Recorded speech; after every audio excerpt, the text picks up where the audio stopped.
Hello everyone, and welcome to the webinar, Libraries and Local Businesses, Best Practices for Supporting Your Entrepreneurs, with Business Librarian Nicolette Warisse Sosulski. I'll get it right, I promise. My name is Heather Dray, and I'm the Library Relations Manager here with Sage Publishing.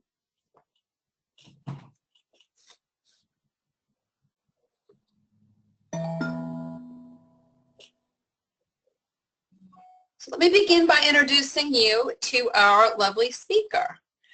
Nicolette, I'm gonna pass on your other names, Nicolette, forgive me, is the Business Librarian for the Portage, Michigan District Library.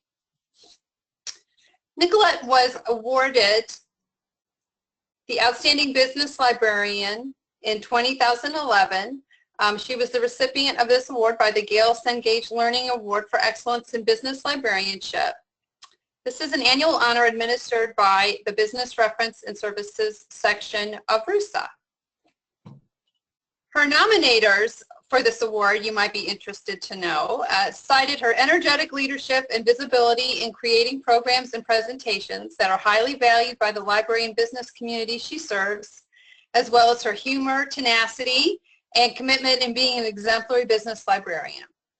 I can say that she's an absolute delight, and you all are in for a really great time here. This 1-hour webinar will be recorded and archived for future viewing, and we will be sending out a link to view it and to access the slides to all registrants in the coming weeks. If any of you have any problems with audio or viewing mode during the webinar, please use the Q&A box at the right of your screen, and one of our helpful team members will get back to you as soon as possible. At the end of the webinar, we will have some time for Q&A from attendees, so please also use the Q&A box to answer any questions throughout the webinar. Please also take note of the webinar hashtag, #SageTalks, and feel free to ask questions or leave comments there. So without further ado, I will pass it over to Nicolette.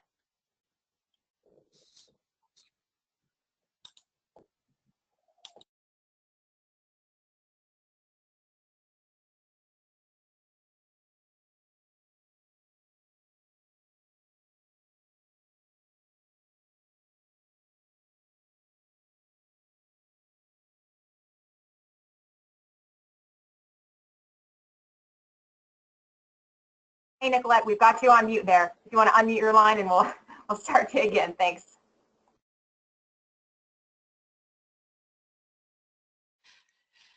Alrighty. Thank you so much for that introduction. I am so flattered. I'm so very much glad to be here, and I am hoping to share some of the stuff I've learned in the last 10 years of being a business librarian. I started this in 2005 in December. Before that, I'd done some national chat questions, but actually one thing that y'all should know is that I never took a business class. This is not something that you can only do if you want to be a business librarian. You have to have a finance background or an MBA, or you've run a company. My double major was in medieval Renaissance Brit Lit and classical political theory, especially thought, especially Aristotle. So not so much of a business background. Okay, so one of the things that you're really going to have when you're dealing with libraries and you're dealing with librarians is how do you get this information out to your community? How does the community, in your case the business population, come and view you? And the problem is they don't really think about it right off the bat as, oh, I'm going to the library to help to work on my business. I mean, there was a period of time during the economic downfall around 2008 that the libraries were being cited in the Wall Street Journal as a place to go, but a lot of business people are kind of like, oh, you work at a library, that's going away, right? Because there's Google and there's Siri, and you know, they really think that we're not what we really are. Okay, so this first one starts is, what do they think of us when they think of libraries and librarians? And I'm trying to take some of these stereotypes and knock them dead. Okay, so you're seeing the summer reading spinner, you've seen some reader's advisory Persian with a hedgehog, you've got those cabinets with the little drawers, and of course the bun-headed shusher, story time, which is of course bigger than all of us, but not everything, and those books. So let's think about, this is what they see often, and this is what we've got to attack. So slide, please. Next slide. Alrighty, so they think of stereotypes, and they're stereotypes that we've all been combating ever since we started working in libraries. And so we take what they think and we have to change that to what's going on actually in the library. So instead of that bun-headed shusher, though I have been known to wear my hair in a bun, think we are search ninjas, we are search professionals. Instead of story time, remind them about market research class. I promise I'm not going to be PowerPoint karaokeing through all this, but the moldy books, something recent, databases, statistics, stuff. We're internet gurus, Wi-Fi on the road, because not everybody's got those study carols. Now, I should have left, when I'm talking here about Janet Ivanovich, Tom Clancy, I didn't talk about the P guy because I just found out he's going to put out 4 more books a year, and I'm not speaking to him right now, though he does give good money to school libraries. Okay, but we've got business gurus. Where are they going to get these business guru thoughts? Even though some of us are introverted, we have to get out in the community. We end up being marketing even harder than some of the rest of the librarians out there because we're a hidden treasure. And tough cookie, well, we'll get to that. Next slide, please. Okay, when I try to explain to people why we would be useful, I start out with the weird brain that many of us have. When I was 7, I could find things in the phone book. I could figure out that whole subject thing. Not everybody can, as the guy said in Stripes, there's something wrong, very, very wrong with us, but we take that weird brain and the fact that we are interested in everything, omnivorous curiosity, and make it understanding of multiple disciplines. So just think of business as one more discipline that you're looking for things in. Don't think of it as something scary, even though sometimes the patrons can be. Okay, and I talk to them first to make them understand, because many times they think that search is easy, they can do it. So I'll bring in, we take our searchability and fine-tune it by taxonomy and classification. And they all look really blank. And they want, some of us think that I'm stuffing animals. I'm like, no, taxonomy. And so I say, no, this is where would somebody with information call, what would they call this information and where would they put it? And many of them have read Malcolm Gladwell and have come up with the, the 10,000 hours of mastery that you have to do with mastery. And I ask, how much searching have you done? I've probably got, in daytime hours, 20,000 hours of searching under my belt, and if you add my nighttime hours, another 15,000 in the last years. So I'm learning stuff. And there was a period of time when I was doing 20 hours a week on the desk in real time during the day, and then up to 35 hours a week in chat at night on national queues. So very few patrons have done that much searching. So, and then they're like, well, I'm good at searching. And so then I say, next slide, please. Have you ever had anything like this? I mean, searching for business information, health information, or educational information, you get these screens that are, how did I get this? Why did I get this? Or as my 19-year-old would say, what WT, well, whatever. So we can save these people so that they don't have to page through 20, 30 screens. And and we can tell them what those screens mean. So they start to listen. Next slide, please. Now,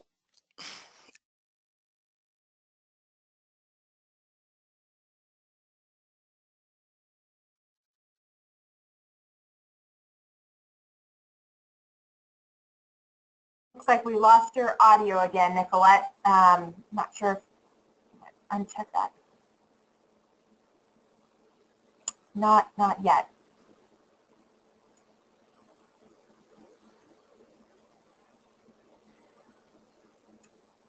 Okay, bear with us. We're gonna have Nicolette. Maybe if you could try the call-in number, and we'll get everyone back going in just a second.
Okay, are you guys hearing me now?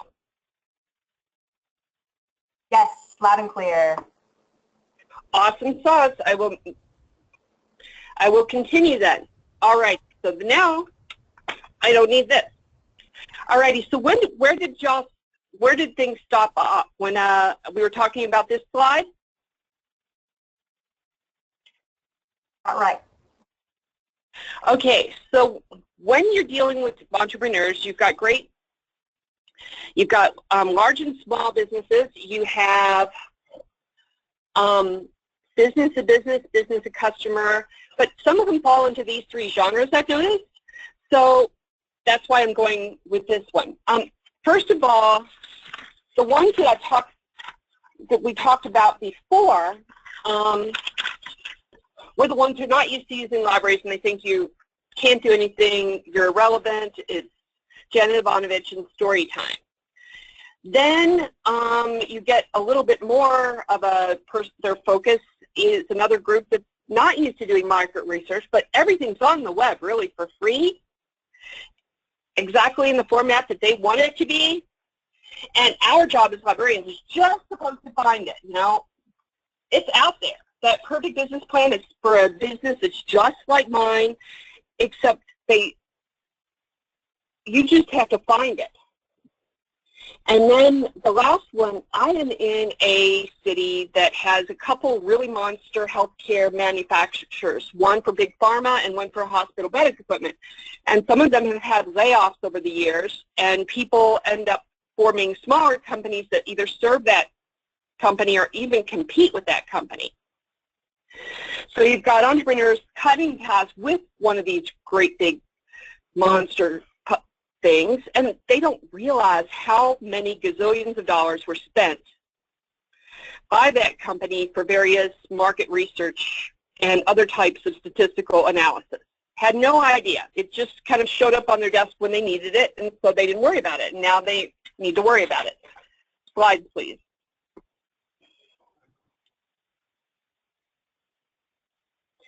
Okay, the first batch, they're your easiest ones. The ones who think that they don't know about libraries, they don't think that anything, well, everything that you give them is gravy, right? I mean, because they didn't think they were going to get anything. So you can take them and instantly you've gone from zero to something. So that's fabulous. So with them, you're going to talk to them about these resources. You're going to say, okay, what are you doing right now? Because look at the reference interview.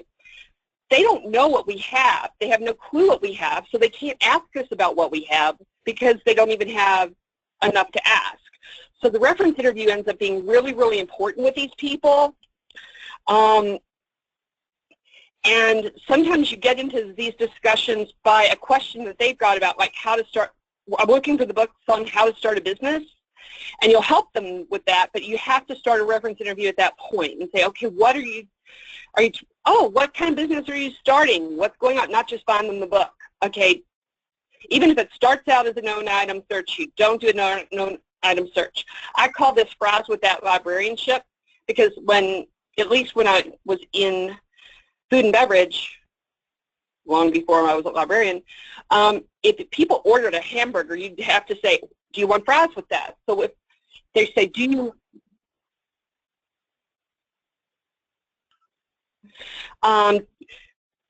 where are those books, you would say, oh, are you starting a business? What type of business are you starting? We might have some other resources that might be helpful for you. So push everything, because they have no clue what you've got. We're like one of those shoe stores back in the day where all the stock was in the back, or if you go to the auto parts store and there's a counter and stuff in the back, but not really. Okay, next slide.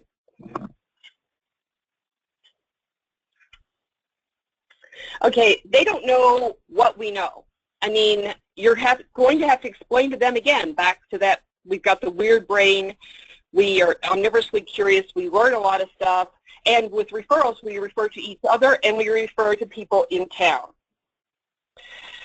So all of those are going to be people that might be able to help them. I also have gotten on the phone with the Bureau of Labor Statistics. Those poor people, they're in offices forever, and they are looking for people to talk to.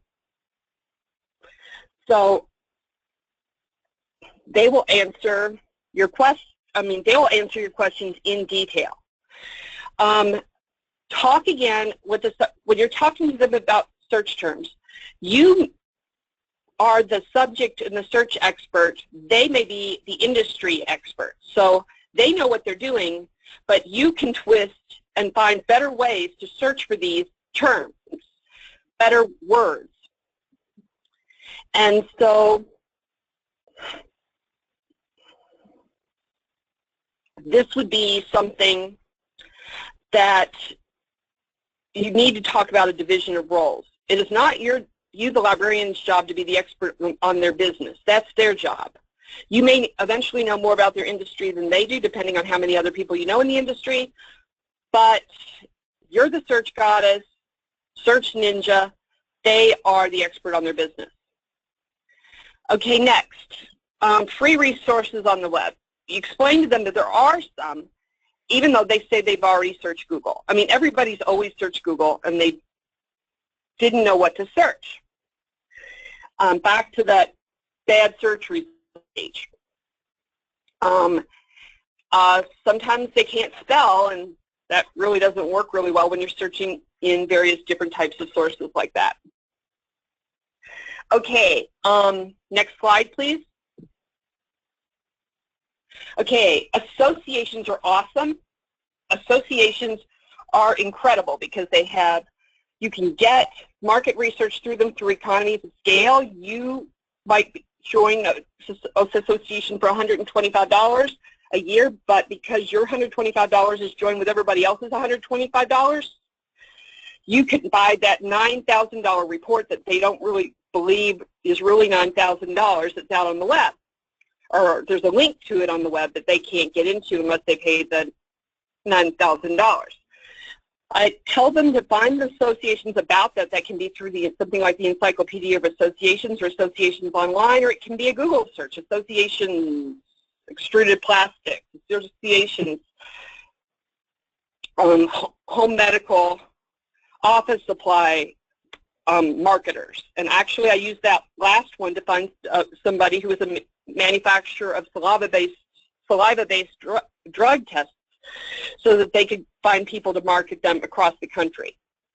Databases are something that many of them don't know about. Some of them when they went to school, they were still, they may not have used the databases as heavily if they've been out more than a few years. And a lot of my people who come to me have been working for somebody else for a while, and then they're away from school for a while. And then they come back, and that whole database thing, they think of databases as these big things that accountants and the people in purchasing crunch, not the sortable sources of information that they are. I'll show them DVDs because sometimes they don't have the energy to read. And personnel and hiring and job description manuals, very few people who started business were in HR, and this kind of stuff's mysterious to them. So anytime you can do boilerplate or something like that, they're happy.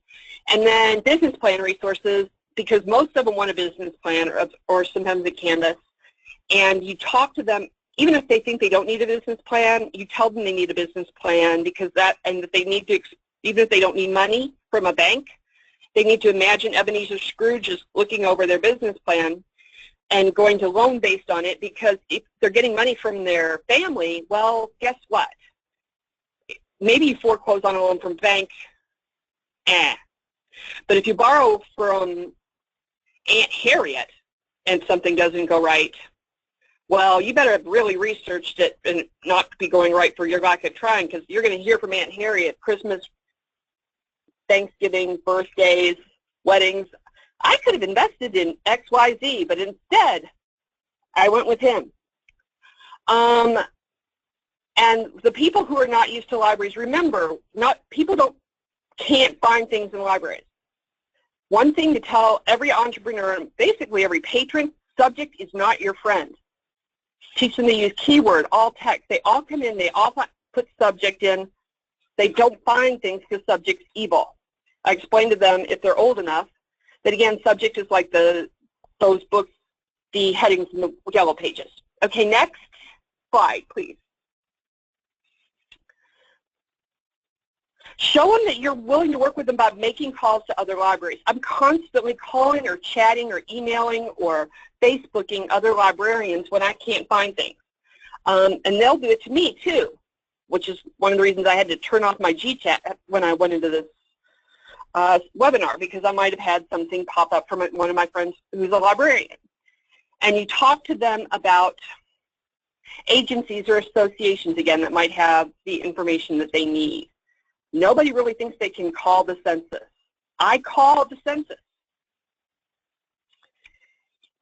And demonstrate them with a couple of searches, because you can bet your searches are going to end up better than his or even Siri's. Next slide.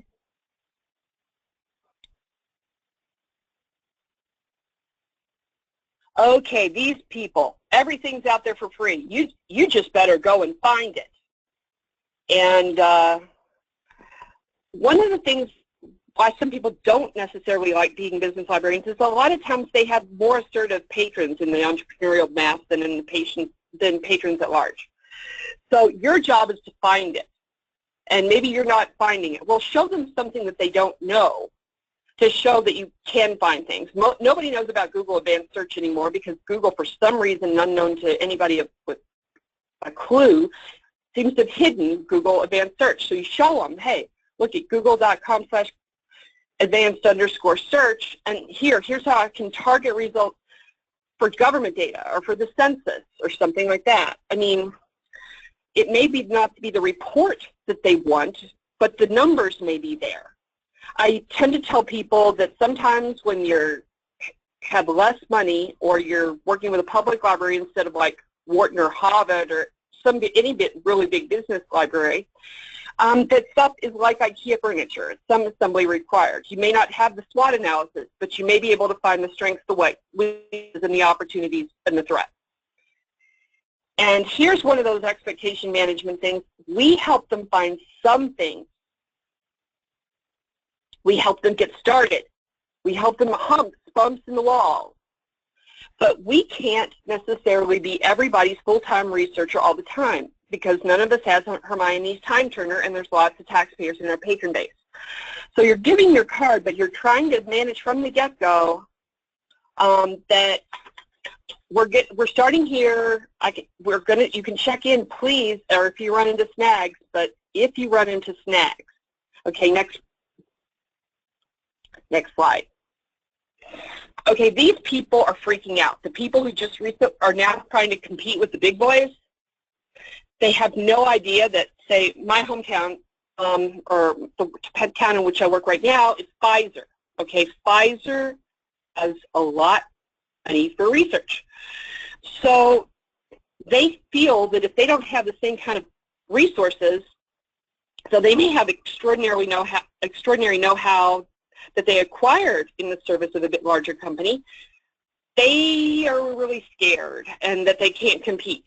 And so they figure if they didn't keep denying that what you say is true, that it's not available without a price tag, maybe it'll suddenly become available. Maybe. I might be able to tell them that they can make a road trip themselves to a local university if the university is a public university. Many times they can listen to access information through as long as they stay on site. I do remind them that there may be some sources that they need a particular type of student registration to access even inside the library. Otherwise, you got people trying to go in and use Mintel, which is one of those very expensive business databases, or you have people, I mean, that you can only get if you're in the business school, because otherwise it's too expensive per person, or they want to have a legal question. Well, only the law students might be able to have access to LexisNexis Legal or Westlaw. So there may be some things, but most of the stuff they're going to be able to get inside the library. And so talk to them about the road trip, that they may be making a road trip to another library, and that they can use Google Scholar to find out what's going to be there when they get there. Now, they may suggest that you can get into the other library's database. I've been told that. I have to explain that I don't have that credential. I've been asked to hack into Pfizer. I've been asked to teach somebody to hack into Pfizer. I kind of had to tell them that, one, I wouldn't do it. Two, I don't have the know-how to do it. And if I wanted to do it and had the know-how to do it, I wouldn't be sitting at the desk right then. I'd be probably have hacked into something and done somewhere different. So when they're saying it's got to be out there, it's got to be out there, sometimes it's not out there, or sometimes we can't afford it. Okay, next slide. Okay, you've got to feel their pain. I worked on a hotline when I was in undergrad. So you may have to do some reflective listening, some affirming that this is really stressful, that we can't find it. But, you know, give them hope that there's stuff, maybe there's a research university nearby that they can find some types of information about, and talk to them about how a lot of the big articles that they're going to be reading are getting some of their information from government reports, and the government data, although not as analyzed and massaged, is available. So back to the government agencies. At one point, I was working with a company that had market research to do, and they were trying to come up with a new kind of hospital bed, and they were competing. And so they were calling different companies and say, different hospitals, and say, you know, what do you pay for beds? Or calling competitors pretending to be buying beds and asking for prices. Well, it turns out hospital beds are one of those things that there is no price really. Well, we've got to make up a quote for you, or it depends on how many, or depends on what this, or depends on what that, and so everything, it depends. So you know, but they couldn't figure out what people were paying for hospital beds. So one of the things I did, because I'm kind of out of the box, is okay, who has to pay? Tell me how much they spent on hospital beds. The VA, the Veterans Administrative Hospital. So I started going in deep, and I found a budget and list of purchases that showed how much the VA had paid for every hospital bed in every hospital in America. And since if something's purchased on a bid for a government contract, they can't be selling it to other people cheaper than they're selling it to the government because the government's funding it with your taxes. They then knew what rock bottom. Okay, next slide. Okay, these are some canned responses I've come up with over the years that will help you, or if you just keep smiling and saying it, in the public library, we get, I pay your salary. So this is why you have to be on call for me no matter what. And, you know, most public librarians, if they have a business librarian, which many don't, I mean, I'm not 100% a business librarian. I'm spending time ordering the reference collection. I'm spending time teaching research. I'm spending time finding old ladies really good books with really sexy sex scenes that don't involve pirates, lords, or cowboys. True story. So I'll say, look, it's a really interesting concept. I wish I could spend so much time on it. It's really great, but I have to divide my time and energy among servicing other taxpayers as well. I can get you started and troubleshoot, but unfortunately, I have to help everybody. And this I use because they really don't get why it's just not free. Okay? If you're an entrepreneur, you're an information person, you're finding the data, you're massaging the data, you're analyzing the data, you're graphing the data, you're writing up a report about the data, you're putting it on the web in a beautiful, beautiful format, but you've got to pay all those people, you know? So what if it were you, would you sell subscriptions or would you put it up and hope for ad clicks? I thought so. Next page. So we're back at those stereotypes again, just giving, I'm not going to read them aloud this time, just look. These are some of the stereotypes that, and how we can attack them. Okay, next slide.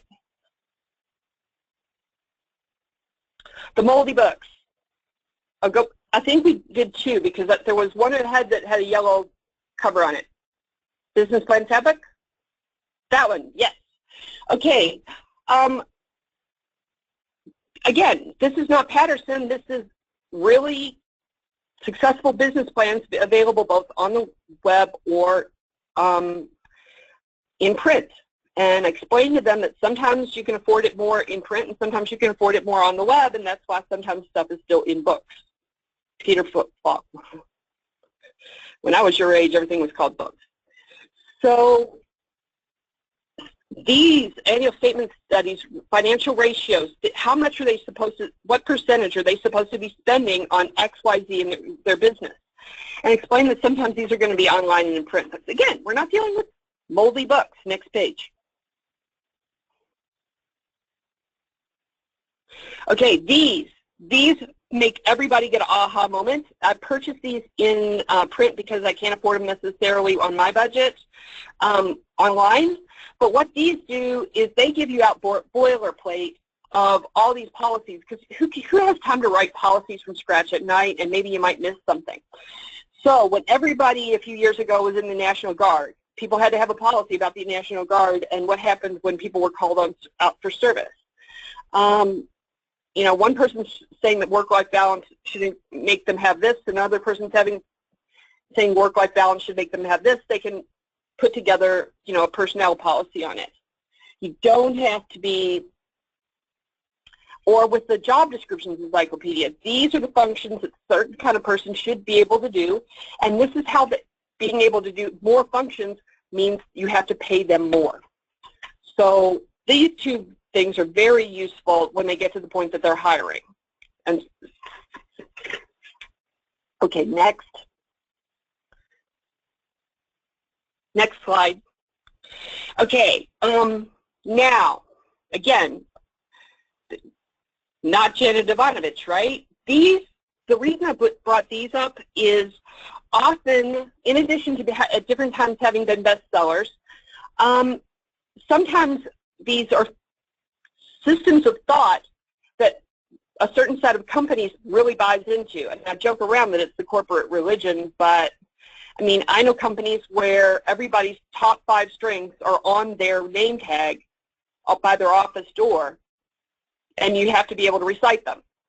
And so if you're calling on that company, be nice to know your own strength, all your strengths, so that you could that goes into fit.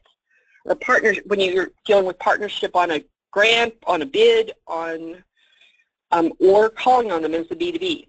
Six Sigma is the same. Traction, which is an entrepreneurial operating system one, that your patron may not be in that framework, but if it's a B2B, a business to business, they may want to look like they understand that they are the same kind of people as the business that they're trying to work with. Next slide.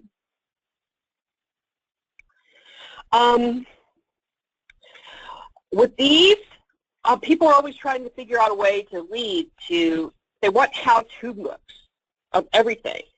Now, of course, some of them will by getting things done, and they won't get around to reading it, but the idea is that you have things that they can teach them for the little parts of their job that they don't know how to do or want to do better. And every entrepreneur comes from one or another part of a company, so they may not know hiring, or they may not know IT, or they may not know motivation, or they may not be a project manager. So these are all little functions within their job that they can learn to do better, and you can help them when the rubber meets the road. Next page. Next slide.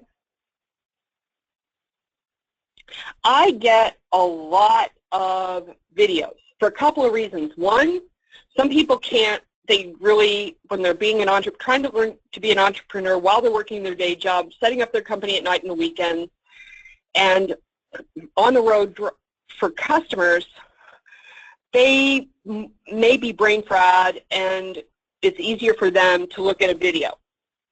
And of course, watching a well-managed meeting or a poorly managed meeting is going to, a picture worth 1,000 words, so maybe a video is worth 1,000,000. So I do have a lot of videos. Some of them from this one group from Stanford Business School. So they didn't get that MBA, but they're getting to do stuff from MBA professors at a big school. Another thing to do would be teaching people how to get into contact with MOOCs and stuff like that. But videos can be really helpful, and you have to remember when they're asking for books that they may not know that you might have videos or talking books or downloadable books, so you want to talk to them about that, or podcasts that you can recommend or whatever. But here I have videos from Toastmasters and from Stanford Business School. Okay, next slide, please. Okay. One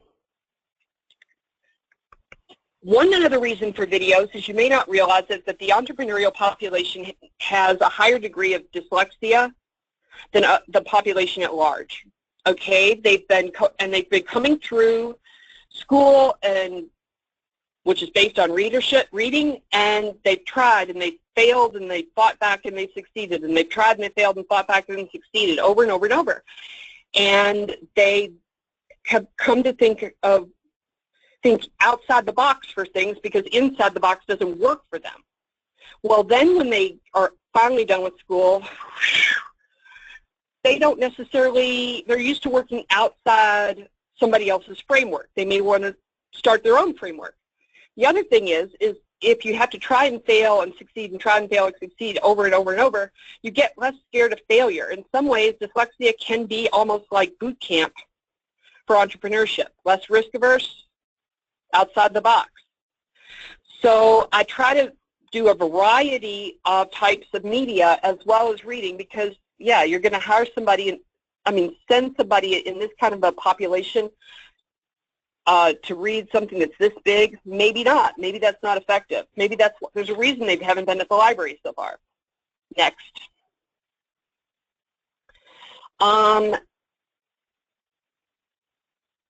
I have this not because I expect my people to do their own websites, but maybe they need to know the questions to ask of a web designer or a search engine optimization expert or whatever. And so they might need something like this.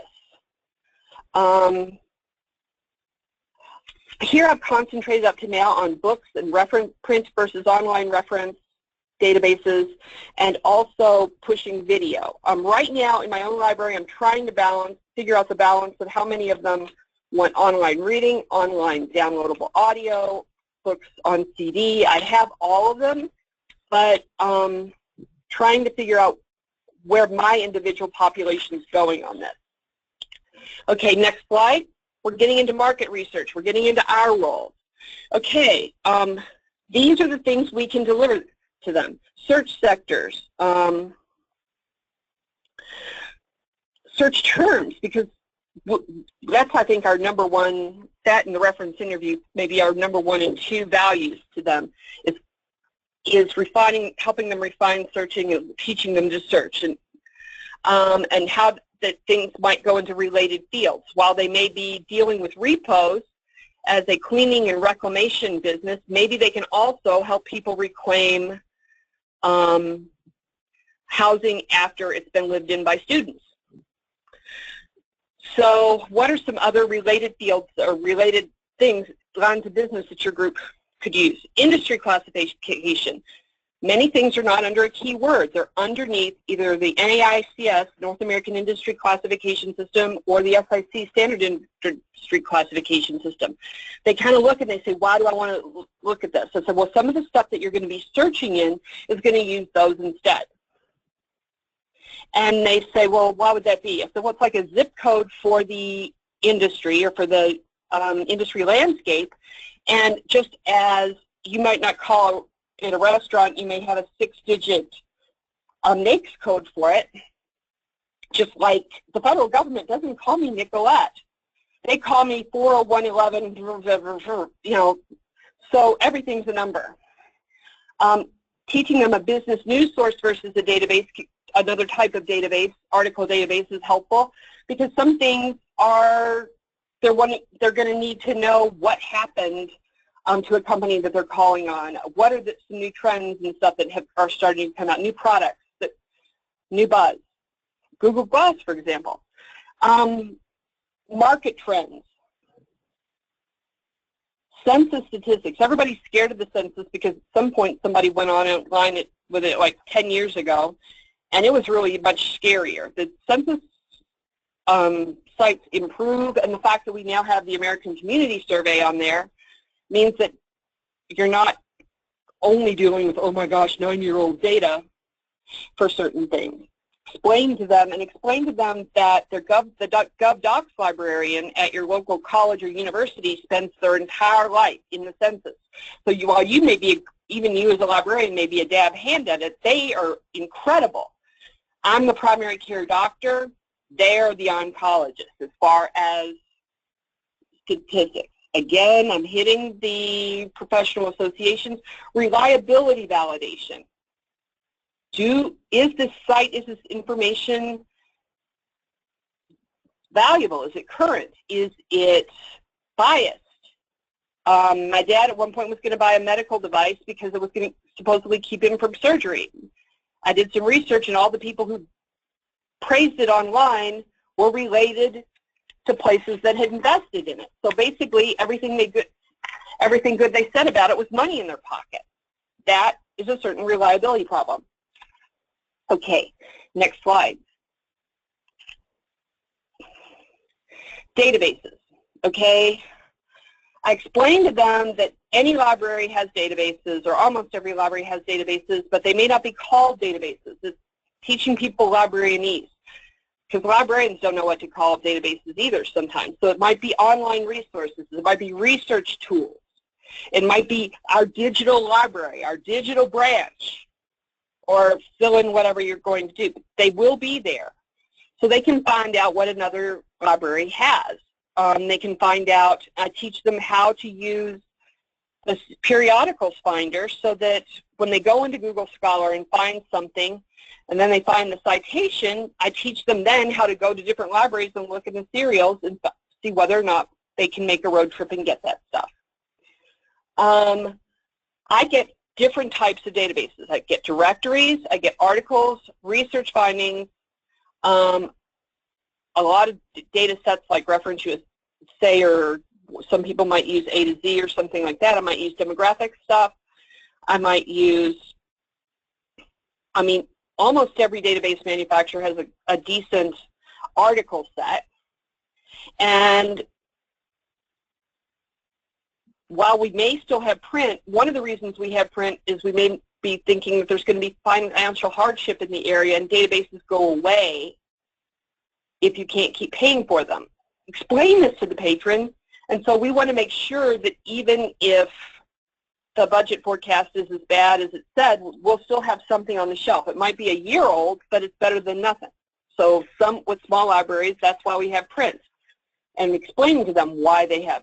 That's why we don't have everything online that they can get in the middle of the night from home.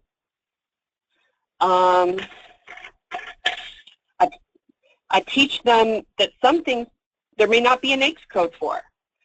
If they're opening some, like a Christian dance studio, I had somebody was doing that. I had them look at the other Christian phenomena. At that time, the purpose-driven life was at the top of the charts, and so you would explain that this show, its publication success showed that there were a number of people interested in directing their lifestyle from these types of Christian principles. Next slide.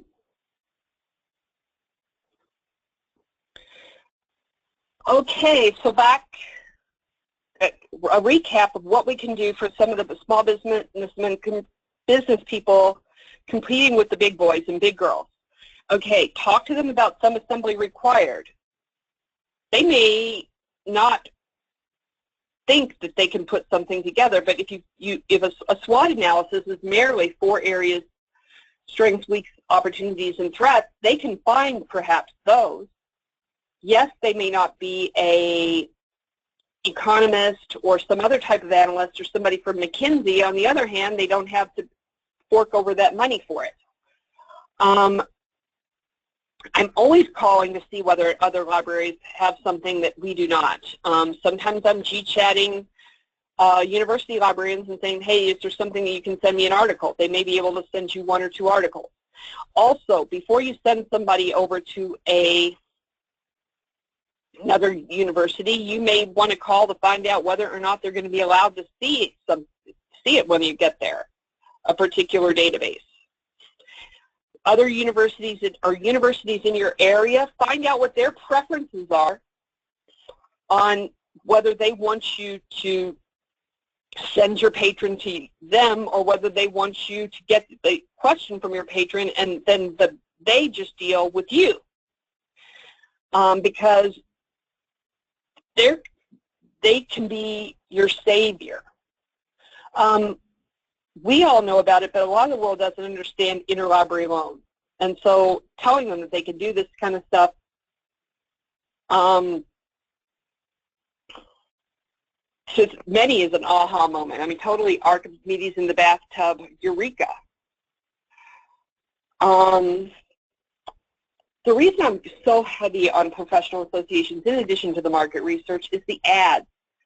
For example, all of us want to keep cold foods cold, but if you're an ice cream truck owner, you need high-performance mobile freezers, and those aren't going to be in Consumer Reports. They're going to be in something like the American Association of Frozen Dairy Confectioners, and so that's where you're going to look for them.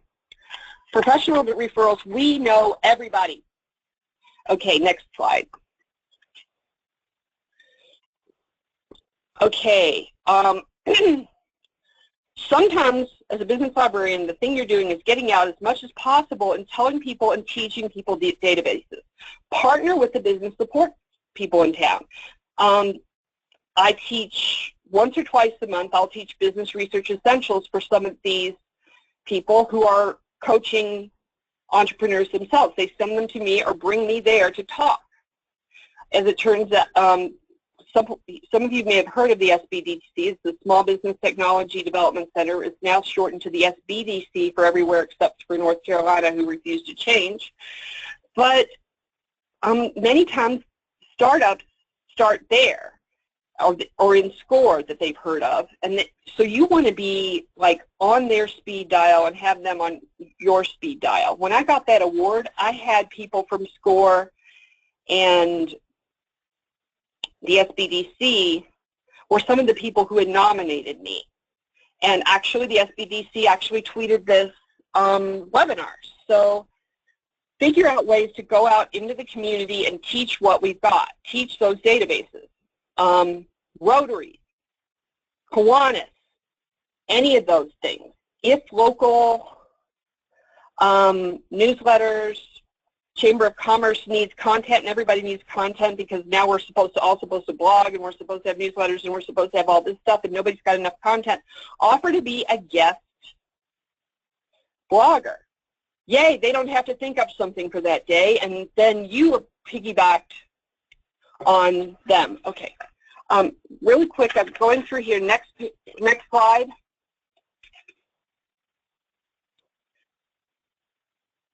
This shows you that they're just like them.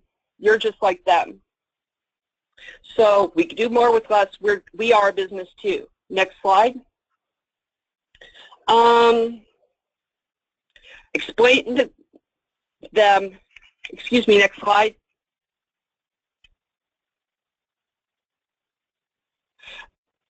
Okay, one more slide.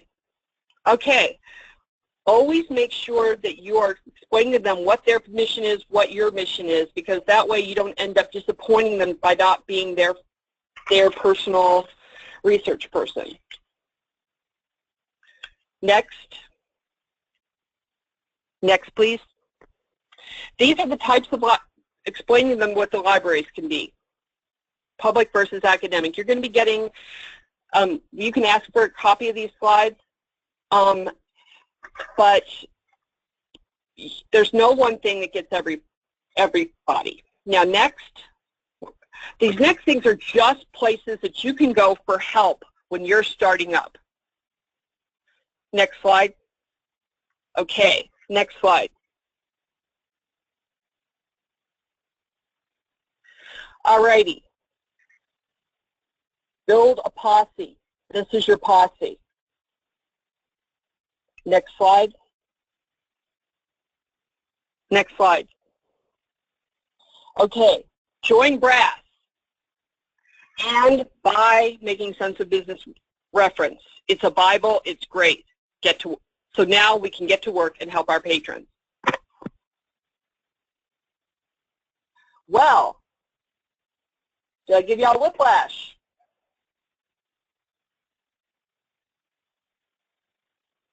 Thank you so much, Nicolette, for your presentation. That was really, really fabulous. And now we're just going to spend the last few minutes addressing some of the questions from the audience. So audience, please continue to send your questions to the question box on the right side of your screen, or of course you can Twitter using hashtag SageTalks. If we can't get your question by the end of the hour, our speaker has agreed to address them in a follow-up blog post on the Sage blog, Sage Connection. Does our library say, yes, we have budget dollars for support of local businesses. I'm a business librarian, and they articulate that and use money for me to like join Rotary or some other business groups in town. Also, our state, I'm lucky to be in a state where they also bought business databases. Setting money aside for a certain amount of resources, earmarking things for just business can be very important.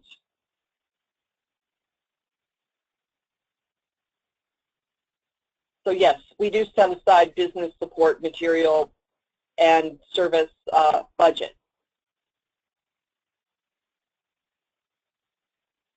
We consider it to be a good investment, and we can also talk about how we're making a dollars and cents difference to the economy.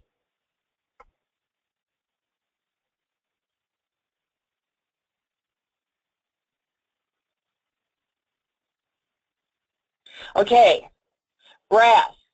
Okay, if we go back 2 slides, BRASS is the Business Reference Assistance section. It's part of BRASS, B-R-A-S-S. What will happen, and they could get copies of these slides sent to them, right?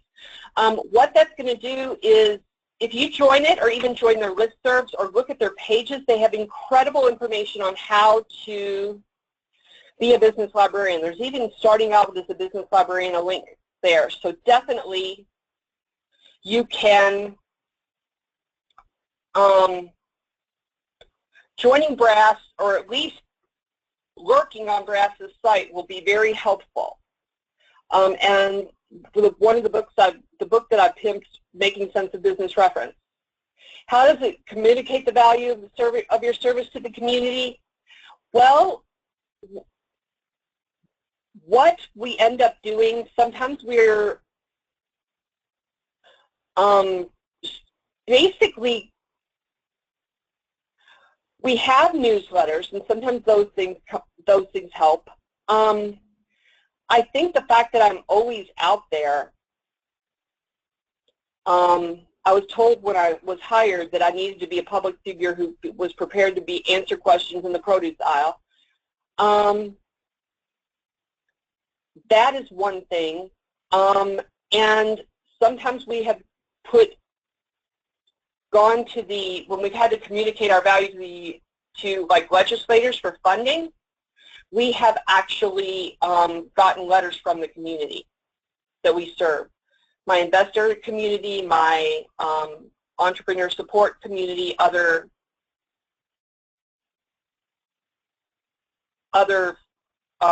groups. I believe that the fact that they think that we're finding people jobs and helping people grow a business, that once they get that, that's a fairly easy sell.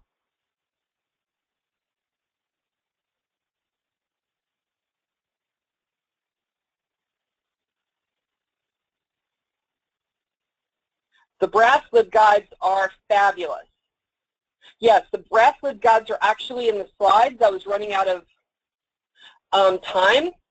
Yes, I have on here the list of the BRASS page, the BRASS LibGuides page, two or three other places that I often go, and links to the new Business Librarian page. So also joining the listservs, which the links are going to be on the final pages. Some metrics are, of course, CERCs. Some metrics are attendance at business programs. Sometimes it's comment cards. We have had, our board is very excited about and committed to us providing business support in the community. They, of course, were thrilled that of the people who nominated me for that award, most of them were people in the business community, either business assistance organizations or businesses that I have helped.